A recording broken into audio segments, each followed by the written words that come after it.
मैं जो बोल रहा हूँ मेरी बातों को ध्यान दो और जो लिख रहा हूँ उस पर ध्यान दो, ठीक है।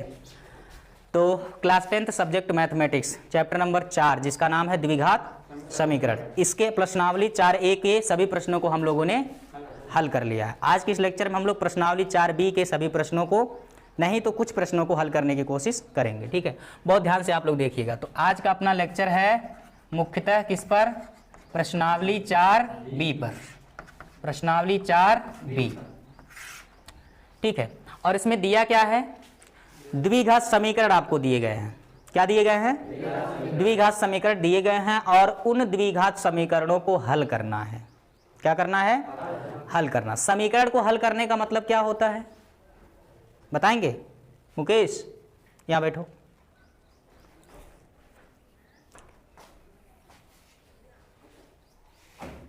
समीकरण को हल करने का मतलब क्या होता है? खड़े हो। अगर हमारे पास एक समीकरण हो x + 1 = 0, हालांकि ये द्विघात समीकरण नहीं है, ठीक है, ये एक घात वाला समीकरण है, इसको रैखिक समीकरण कहेंगे।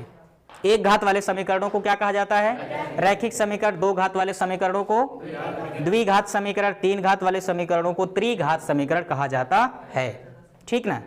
आपसे हमने पूछा कि इस समीकरण को हल करो, तो आप क्या करेंगे?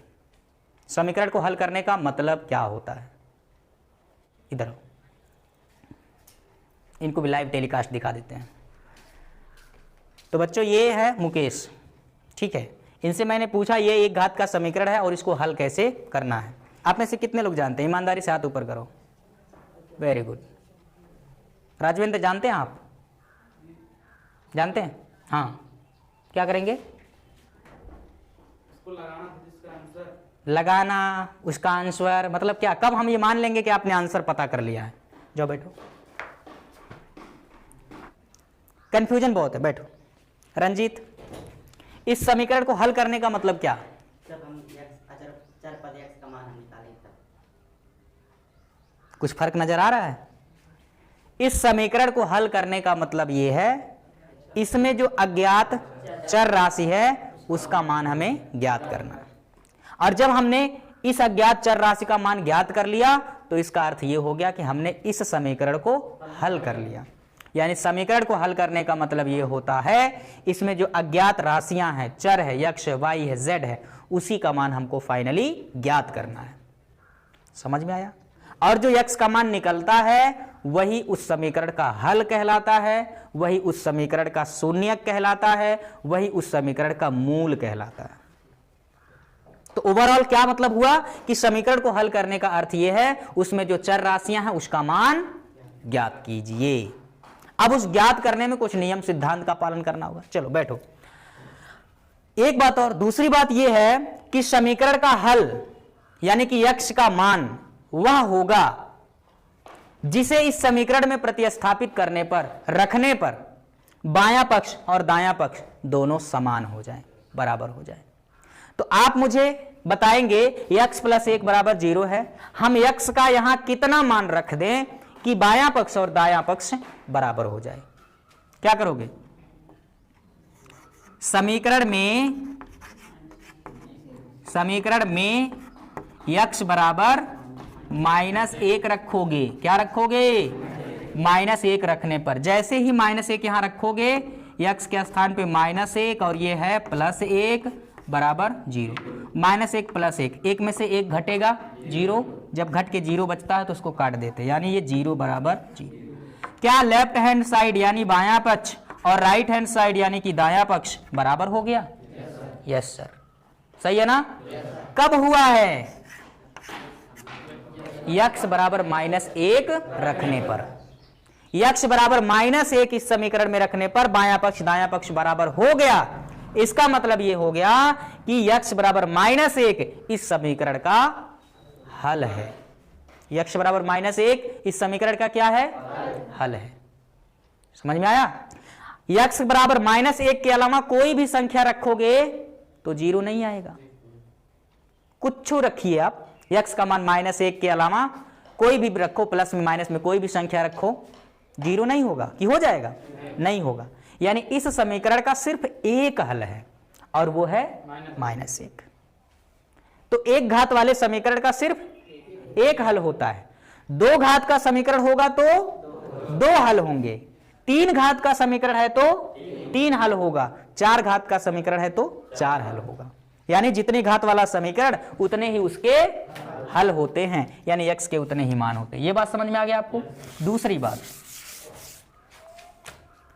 अगर आपको दे दिया जाए x स्क्वायर माइनस 9 बराबर 0, क्या घात का समीकरण है ये?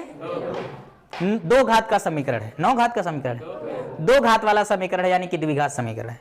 और मैंने आपको कह दिया कि समीकरण x स्क्वायर माइनस 9 बराबर 0 को हल कीजिए। क्या करिए बाबू? हल कीजिए। तो बताइए, हल करने का मतलब जो इस समीकरण में अज्ञात राशि है चर, उसी का मान आप सभी क्या करेंगे? ज्ञात करेंगे, ठीक है ना। यानी x का वह मान हम ढूंढेंगे जिसे इस समीकरण में रखने पर बायां पक्ष और दायां पक्ष बराबर हो जाए, वही तो इस समीकरण का हल कहलाएगा। तो हमें करना क्या होगा? x का मान रखना होगा, ठीक है। तो हम लोग डायरेक्ट हल करें तो देखो क्या मिलेगा हम लोग को। ये हमारा क्वेश्चन था। अगर इसमें हम x बराबर 3 रख दें, क्या रख दें बाबू? अगर x बराबर 3 रखोगे तो x के स्थान पर 3 रखने पर इसका स्क्वायर हो जाएगा, माइनस 9 है बराबर 0। 3 का वर्ग कितना होता है? 3 का वर्ग क्या होता है? 3 का वर्ग 3 गुणे 3 यानी 9 होता है, सही है। तो 3 का वर्ग आ जाएगा 9 माइनस 9 बराबर 0। 9 में से 9 घटेगा 0। क्या left hand side right hand side बराबर आ चुका है? बोलो हाँ कि ना? बराबर आ गया है। इसका मतलब ये हो गया कि x बराबर 3 हमारे इस समीकरण का हल है। एक मान निकल गया, एक हल निकल गया, अभी एक और निकलेगा। क्या घात का समीकरण है? कितनी घात का समीकरण है? तो कितने हल होंगे? 2। अभी तो एक ही पता चला ना, एक और होगा, बताइए कौन? बोलिए, फिर से बोलो, तेज से बोलो। -3। अगर हम लोग x के स्थान पर -3 रख दें, क्या रख दें बाबू? अगर x के स्थान पर हम लोग ने -3 रख दिया तो भी कहानी गजब की बनने वाली है। यहां x के स्थान पे रखेंगे -3 और उसका स्क्वायर -9 बराबर 0। अब -3 का वर्ग, -3 का वर्ग करोगे कितना आएगा?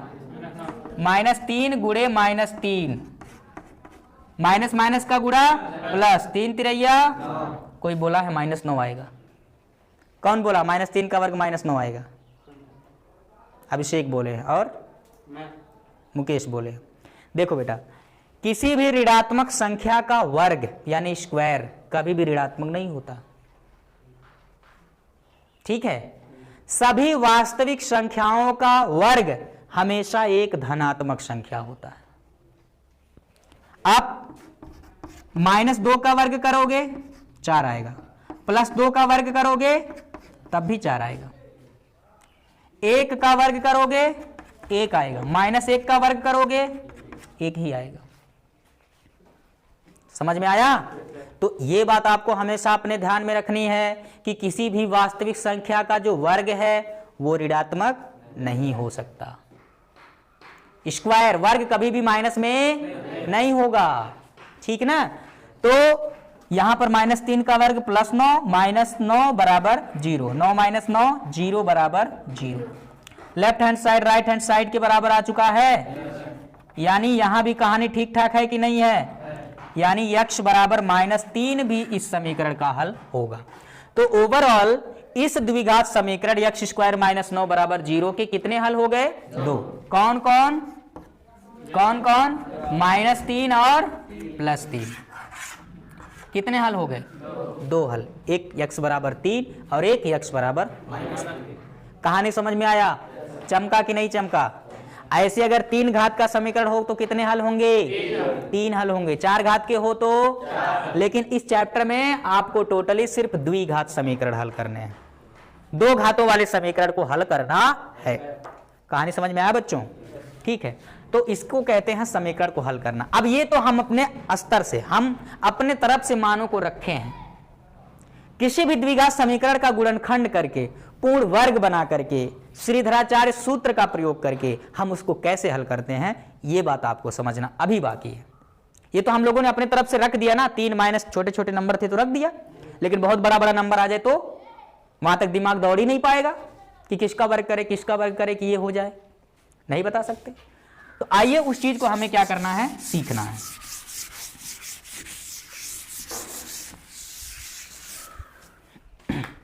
जैसे अभी ये क्वेश्चन हम लोगों ने लिया था, यक्स स्क्वायर माइनस 9 बराबर 0, दिख रहा है आपको, यक्स स्क्वायर माइनस 9 बराबर 0। अब बच्चों इसका हम गुणनखंड कर सकते हैं, दूसरा तरीका हम पक्षांतर कर सकते हैं। देखिए कैसे, ये पहला तरीका, प्रथम विधि।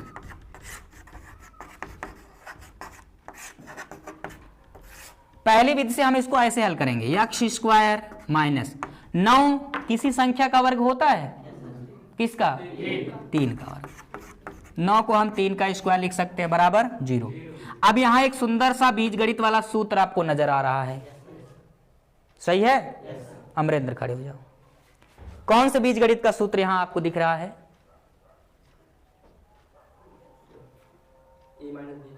नहीं, ऐसा कुछ नहीं है।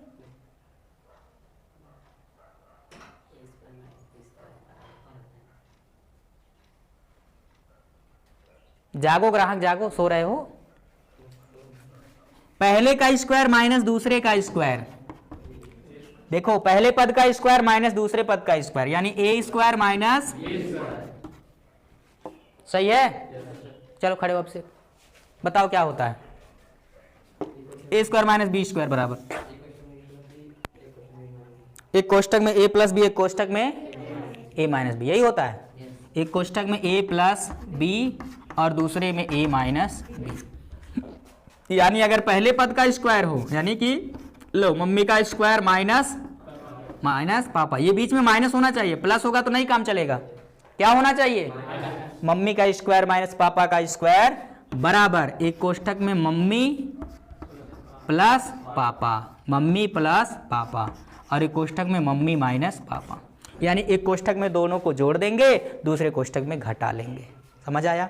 तो यक्स का स्क्वायर माइनस 3 का स्क्वायर है, यानी पहले का स्क्वायर माइनस दूसरे का स्क्वायर है, तो एक कोष्टक में इन दोनों को जोड़ लेंगे, यानी यक्स प्लस 3, और एक कोष्टक में इन दोनों को घटा लेंगे, यक्स माइनस 3 बराबर 0। एक बार इस द्विघात समीकरण का यह गुणनखंड कहलाता है। इस द्विघात समीकरण के कितने खंड, एक खंड ये, एक खंड ये, दोनों के बीच गुणा है तो गुणनखंड, यानी इस द्विघात समीकरण का यह गुणनखंड कहलाता है। तो प्रथम विधि कौन सी है, गुणनखंड विधि। ये गुणनखंड विधि से हम लोग ने इसको हल किया है। अब क्या करेंगे, जब गुणनखंड होता है ना तो एक एक खंड को 0 के बराबर लग रखेंगे। जब x माइनस 3 बराबर 0, बैठ जाइए, तब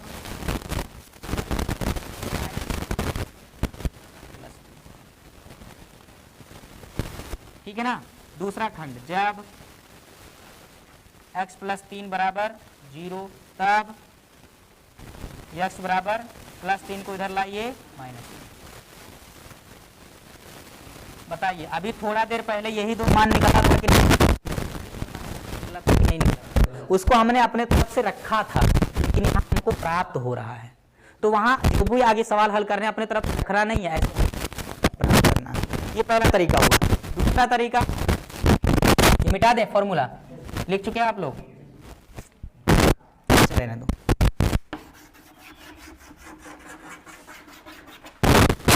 देखो ये आपका समीकरण है, द्वितीय विधि। सेकंड मेथड क्या हो सकता है,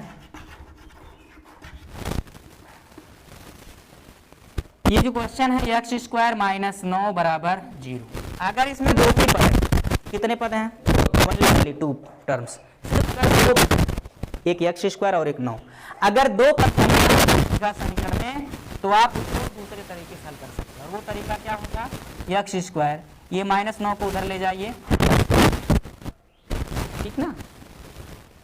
अब एक्स स्क्वायर बराबर ये 9 किसका वर्ग होता है, प्लस 3 की माइनस 3, माइनस 3 का नहीं होता, ठीक है।